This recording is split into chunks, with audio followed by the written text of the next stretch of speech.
Amém e amém. Presbítero Anderson, aplauda o Senhor pela vida do nosso irmão.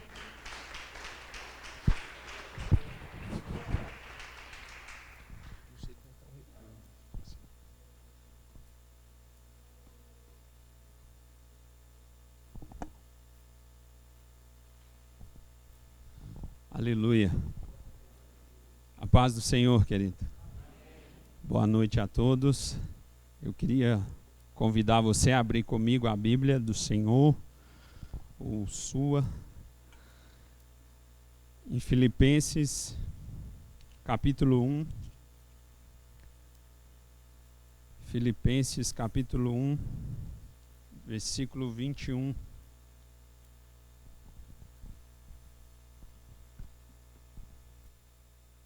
Glória a Deus. Glória a Deus que você está aqui, querido. Que você veio à casa do Senhor. É um privilégio e uma grande oportunidade nós estarmos aqui para cultuar o Senhor. Irmãos, eu havia comentado com os irmãos que há uma sequência, de mensagens, a qual nós iremos pregar sobre a carta de Paulo aos Filipenses. E só para te introduzir, recapitular aquilo que nós dissemos na pregação anterior, nós falamos sobre o início da carta, que Paulo é o autor, que Paulo é o escritor, que a igreja, quando Paulo escreve a carta, Paulo está preso em uma prisão lá em Roma, e quem vai visitar ele é Epafrodito, e leva algumas informações sobre essa igreja. Então Paulo vai escrever essa carta aos Filipenses. E aí nós falamos do versículo 1, do versículo 6, 12, 13 e 14. E hoje nós iremos falar do 21. Então olha aí para a sua Bíblia.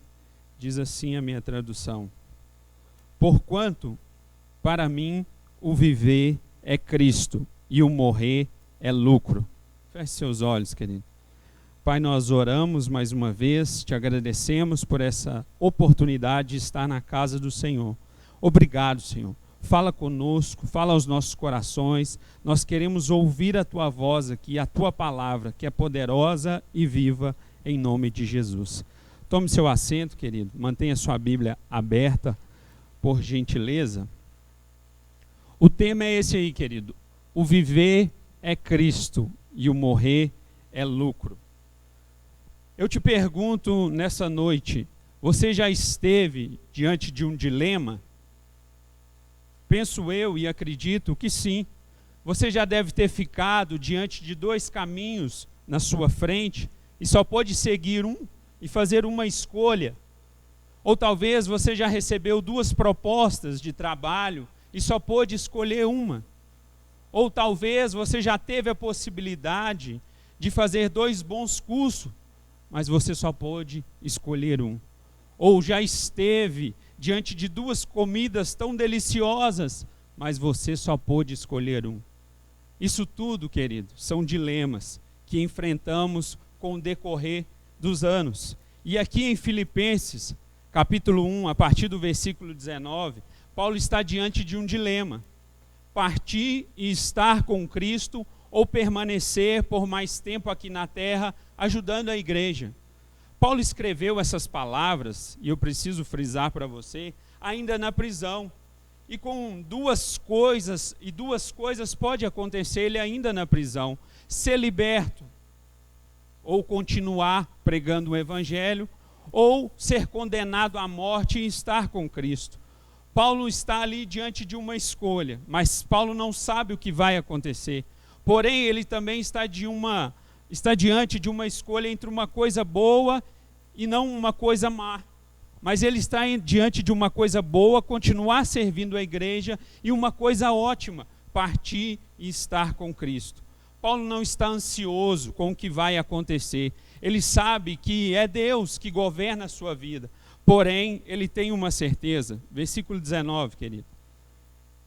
Porque estou certo que isto mesmo, pela vossa súplica e pela provisão do Espírito de Jesus Cristo, me redundará em libertação. Olhe para cá.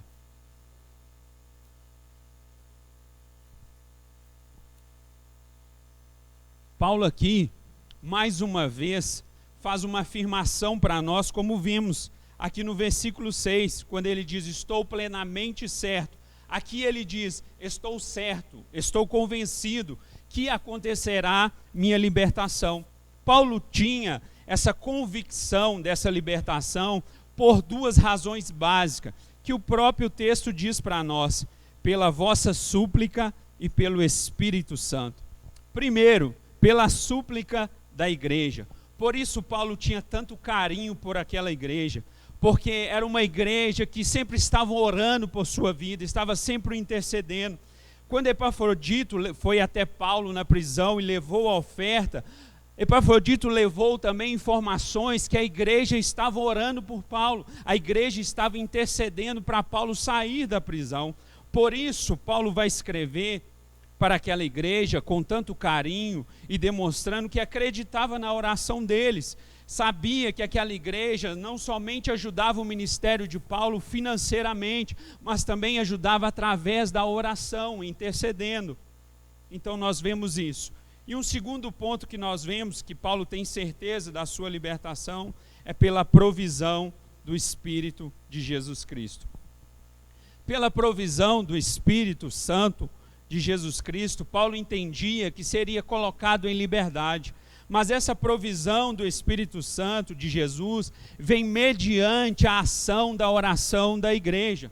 Isso é maravilhoso de nós entendermos. Vemos que há uma conexão direta entre o altar e o trono de Deus. À medida que a oração da igreja subia como incenso, ela descia e retornava como intervenção de Deus na história. Então o socorro do Espírito Santo para Paulo é resposta da oração da igreja.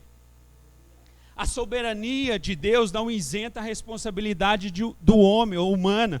O fato de Deus poder livrar Paulo, de tirar Paulo da prisão, não isenta a igreja de orar, de interceder pela vida dele.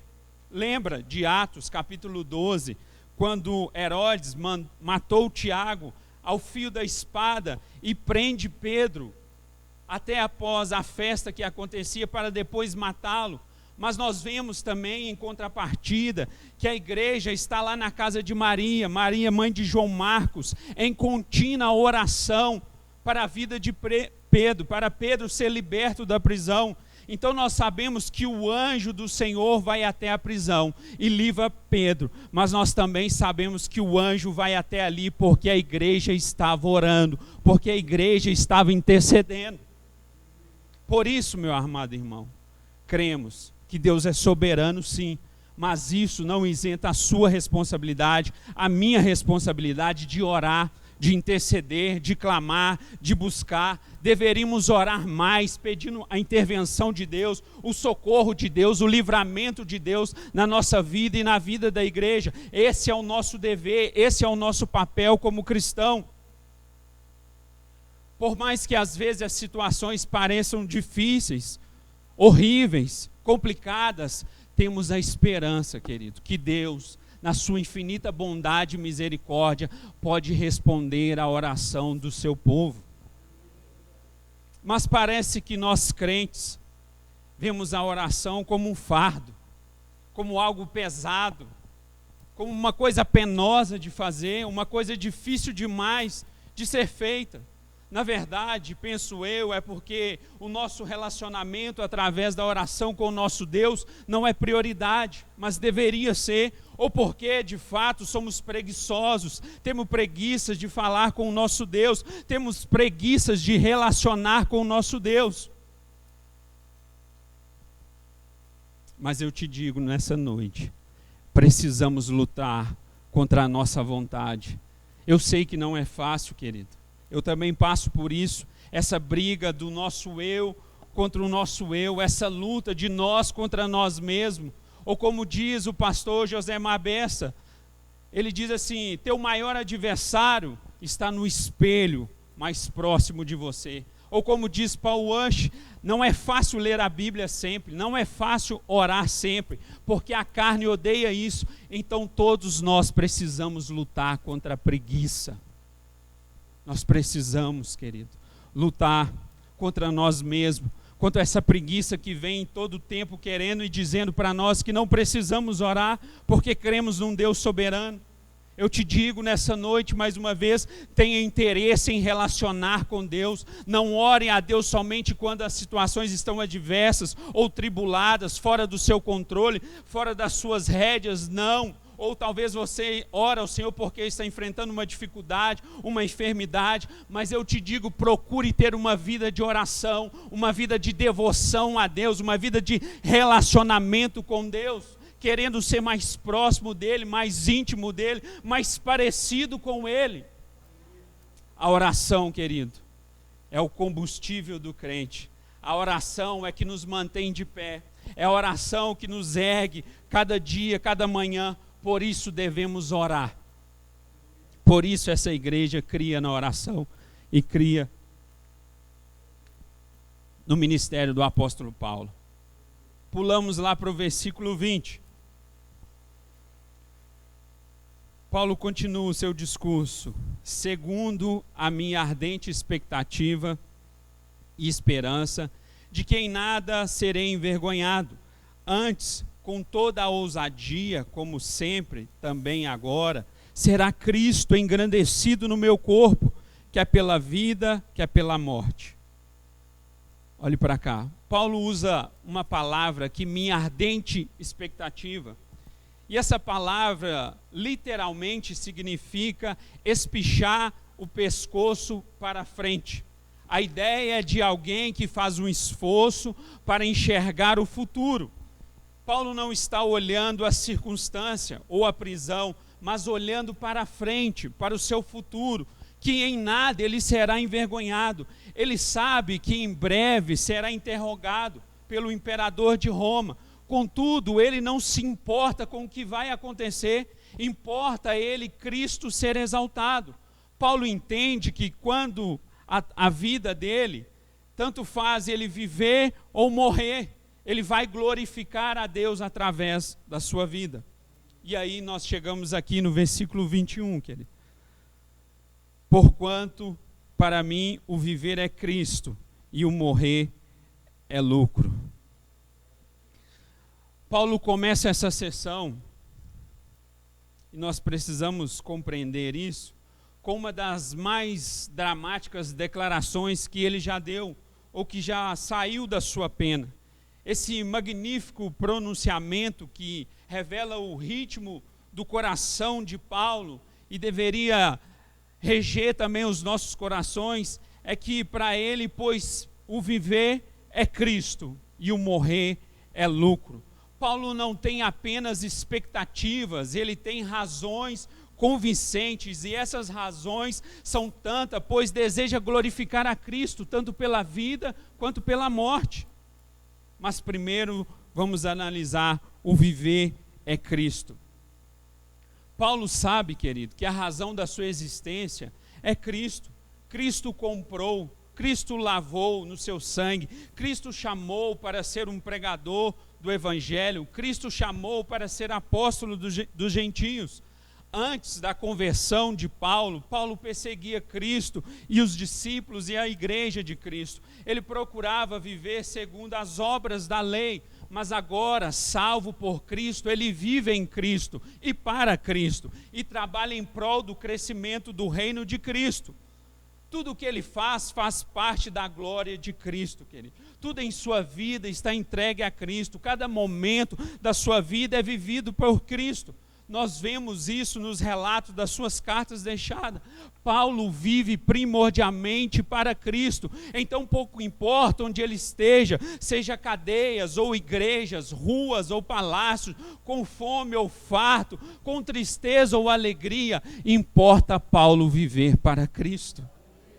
Paulo é decidido a viver seus dias, seus últimos dias, com esse único alvo, com essa única vontade de fazer a vontade de Cristo. Então sua vida, seu coração, seu pensamento, seu corpo, tudo é para Cristo. O lema de Paulo é: morto para o pecado e vivo para Cristo. E eu te pergunto, querido, e você que veio aqui nessa noite, e nós Cristo é sua vida? Para você, o viver é somente Cristo? Quem condiciona e dirige a sua vida? O que desempenha o papel central da sua vida? O que conduz a sua vida? O que governa a sua vida? É Cristo. Você consegue exclamar com essa mesma paixão de Paulo: para mim o viver é Cristo? Ou não? O que importa para você é o dinheiro, a aparência, o status, a fama? Será que o mais importante na sua vida é sua vaidade, é seu ego? Em ver os outros dizendo que você é tão inteligente, tão legal, tão bacana? Ou será que a essência da sua vida está no ter, no possuir, no adquirir? Ou será que é o seu trabalho, o seu emprego, a sua rotina? Eu lembro das palavras de Jesus em Lucas capítulo 12, a partir do versículo 34. Jesus diz assim: onde está o vosso tesouro? Aí estará também o vosso coração. Onde está o seu tesouro? Onde está o seu coração? No banco? Juntando? Nos números? No dinheiro? Ou no mundo? Na internet? No YouTube? Querendo ser uma celebridade? Ou no time de futebol? Onde seu time ganha, você fica alegre. Onde o seu time perde, você fica triste. Ou por que não dizer que seu tesouro, seu coração está na política? Sua esperança é um político, sua esperança é o prefeito, sua esperança é o presidente, ou sua esperança é porque você é de direita ou de esquerda? Entretanto, querido, eu te digo nessa noite com toda certeza, nosso tesouro está no céu. E por isso nosso coração deveria ser totalmente direcionado por Deus e por Cristo. Enquanto vivemos aqui, vivemos para o nosso Senhor, glorificamos ao nosso Senhor, obedecemos ao nosso Senhor. Então, querido, parte do princípio que o nosso viver é Cristo, o centro da nossa vontade é Cristo, o que move o seu coração e o meu tem que ser Cristo. Glorificamos é Cristo.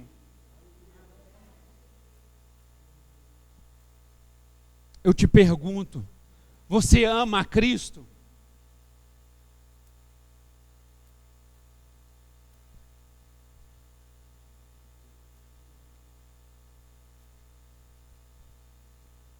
Eu fiquei pensando nessa pergunta pesada, dura. Será que nós amamos a Cristo mesmo? Será que Cristo é suficiente para você e para mim? Ou você quer Cristo somente para resolver seus problemas? Ou só para ter as coisas nessa vida presente?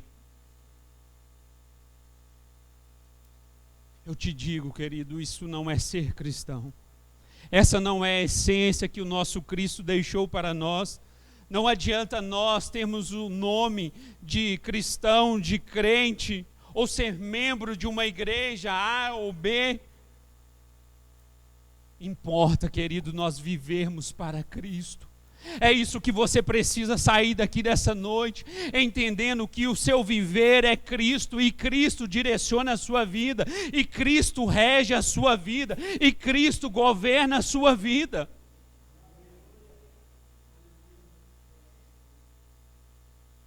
Para nós cristãos, o que de fato importa é viver literalmente para Cristo, é engrandecer o seu nome com o nosso corpo, com os nossos dons, com os nossos talentos, com tudo que somos, com a nossa existência. Nós vivemos e vivemos para Cristo. Que você saia daqui dessa noite entendendo esse princípio para a minha vida e para a sua vida. O viver é Cristo. E te digo mais, é bem-aventurado, é mais que feliz quem vive para Cristo, pois além de cumprir o propósito da criação, que é glorificar a Deus, nesta vida ele também terá a morte como um lucro, porque estará com Cristo. Isso nos leva ao segundo ponto: o morrer é lucro. Para Paulo, querido, morrer fisicamente significa ganho. Parece uma incógnita. essa afirmação de Paulo aos nossos dias. Nós dizemos, como pode alguém dizer isso? Que morrer é lucro? Aos nossos olhos hoje, vemos que a morte é uma grande perda, uma grande tragédia, porque nunca mais estaremos com os nossos entes queridos, nunca mais sairemos e veremos as pessoas a qual gostamos, ou nunca mais comeremos aquele sanduíche gostoso, beberemos aquela coca gelada. Todavia, para Paulo, a morte não é o final da linha. Para Paulo, a morte não é um fracasso, nenhuma derrota, mas lucro, isso mesmo, lucro. Receber um grande benefício. Paulo percebe que a morte trará para ele um grande benefício. A morte o promoverá à glória eterna com Cristo. A morte o levará diretamente, imediatamente à presença de Jesus Cristo. A morte, na visão de Paulo, é um lucro inestimável, porque o colocará na sala do trono com Cristo. Paulo parte deste princípio, que a morte não é uma tragédia, mas um triunfo. A morte será lucro para Paulo. E Paulo está ensinando isso para nós. E eu e você, como cristãos em Cristo, precisamos ver a morte dessa maneira que Paulo enxergava. Morrer é lucro, é vantagem, é uma bênção para nós, porque estamos de fato em Cristo Jesus. A morte para nós cristãos não é uma tragédia, mas um triunfo, querido. Não é uma derrota, mas uma vitória. A morte física desse corpo não é o último estágio da nossa vida, dos filhos de Deus, mas sim a entrada na vida eterna, o gozo eterno com Cristo. Pois significa de fato deixar este corpo, deixar esse mundo e descansar com Cristo por toda a eternidade. E digo mais, o céu é muito melhor, não simplesmente porque haverá menos sofrimento ou luta ali, mas principalmente porque vamos estar com Cristo, estaremos com Ele, passaremos toda a eternidade com Ele. A glória do céu aponta para o próprio Cristo.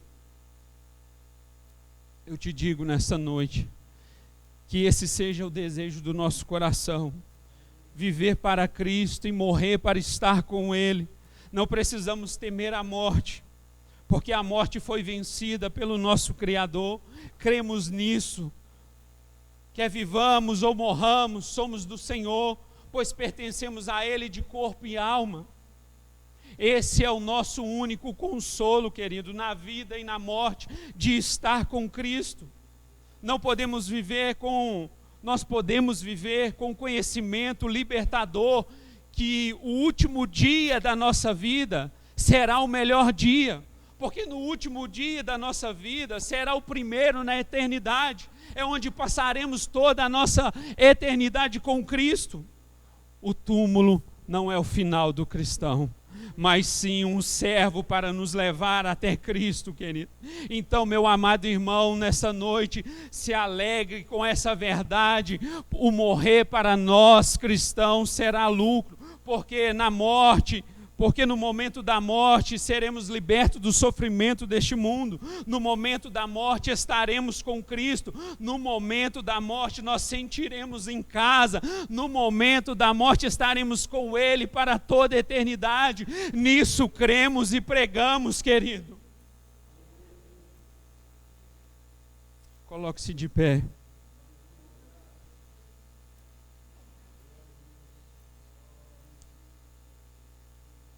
Por outro lado, querido, se você não tem a Cristo na sua vida e não vive para Ele, a morte não será lucro para você.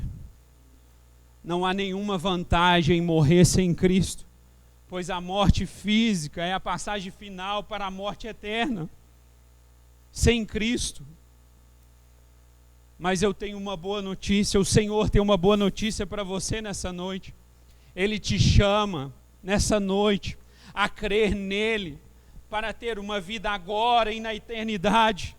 Arrependa-se dos seus pecados enquanto há tempo, busque ao Senhor enquanto se pode achar, entregue a sua vida perante Ele. confesse o Senhor diante dos homens. Feche seus olhos.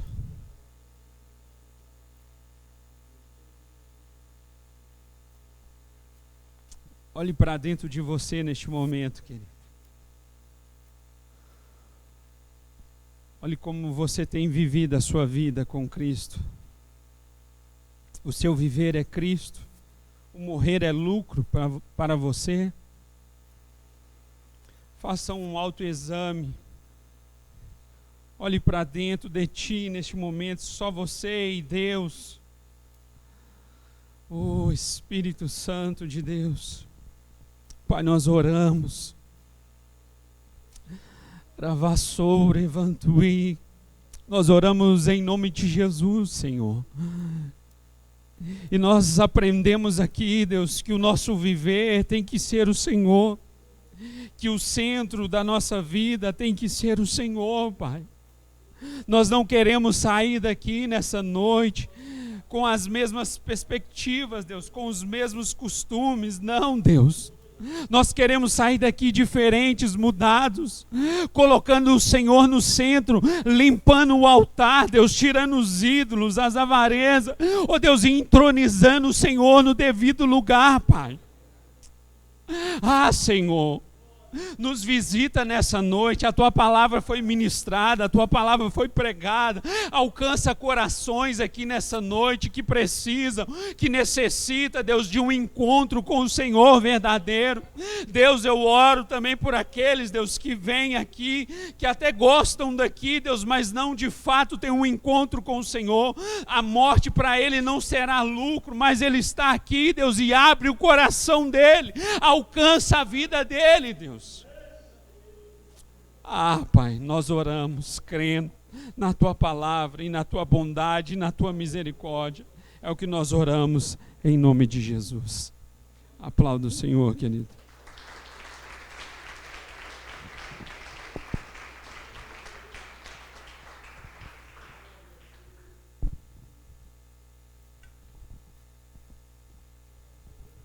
Aleluia. De pé, irmãos, para que encerremos. Preste atenção no que eu quero te falar. Eu tenho lido um livro, eu comentei com o presbítero Anderson essa semana.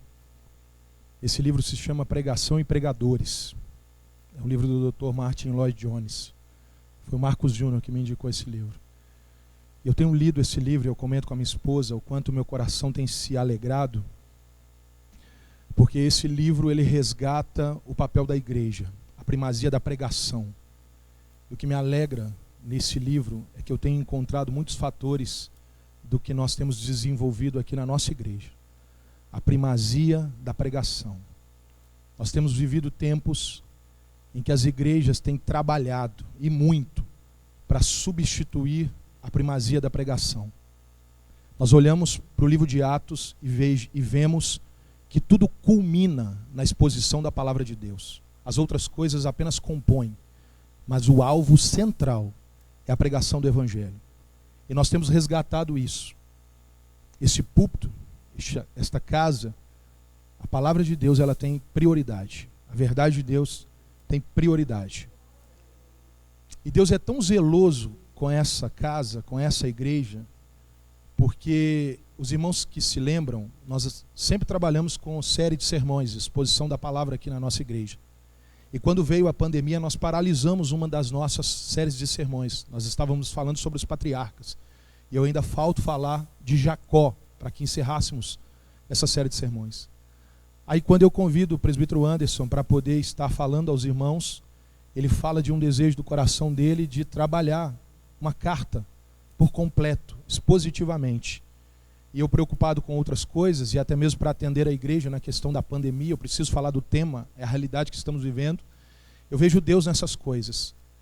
O papel do pastor em atender uma necessidade recorrente, atual da igreja, mas Deus levanta outros, que o coração arde para poder dar seguimento à visão e à forma da nossa igreja trabalhar.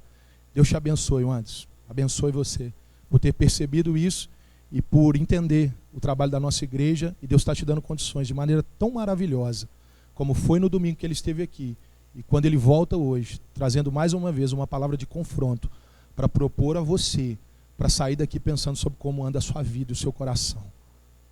Se você ama tanto essa vida, ou se você ama a Jesus, e independente com o que acontece na sua vida, o que te importa é Jesus. Eu falo disso e dou um recado que eu não dei. Pastor Eusio, eu liguei para ele na semana passada, e ele falou comigo que as pessoas que desejam se membrar com a igreja precisam nos procurar para dar o seu nome. E as pessoas que desejam se batizar, tomarem uma decisão diante do Senhor, precisam nos procurar porque vai ter um batismo no próximo mês. Então, se você, ou alguém que tem vindo com você, e hoje não veio, mas você sabe que se encontra numa circunstância, não está inserido no corpo de Cristo, não faz parte da igreja do Senhor, ou se encontra até mesmo sem ainda ter passado pelas águas, sem ainda ter experimentado a graça do Senhor, que você indique a essa pessoa para tomar essa decisão. Porque como nós vimos aqui, a morte para aquele que não tem Cristo, ela é eterna, ela é uma tragédia de fato. Que você se desperte para isso em nome de Jesus. Feche seus olhos, vamos orar. Deus, em nome de Jesus, Pai, nós te damos graças por essa noite. E eu tenho certeza, Deus, que não sairá ninguém daqui, Deus, inocente diante da palavra que o Senhor colocou para nós. É uma palavra que nos propõe, Deus, um despertar. Não dá, Senhor, para tamparmos os nossos ouvidos mediante a uma verdade tão maravilhosa que o Senhor trouxe para nós. Que saiamos daqui, Deus, repensando a nossa forma de viver no mundo. Que saiamos daqui, Deus, avaliando o nosso proceder e o nosso caminhar, Deus. Eu oro a Ti também, Deus, pedindo que o Senhor aplique essa palavra pelo Teu Espírito Santo em nossas vidas, em nossas famílias, em nossos corações, Pai. Que o Senhor nos guarde no restante de semana, nos livre, ó Deus, ó Pai, de toda seta, de toda ferramenta preparada contra nós. Que tenhamos força no Senhor, Deus, para continuarmos, ó Deus, glorificando o Teu nome, seja na morte ou seja na vida, é o que oramos em nome de Jesus. Estenda as suas mãos, você que por um acaso precisa de uma oração específica, algo específico que você precisa receber uma oração, conversar com o pastor, eu estarei aqui à disposição para te atender e para orar por você em nome de Jesus. Que o amor de Deus, o Pai, a graça salvadora do Filho Jesus Cristo e as doces consolações do Espírito Santo de Deus repousem sobre a sua vida, sobre a sua família, sobre a igreja de Cristo na face da terra. Aquele que crê, diga amém e dê um aplauso ao Senhor Jesus.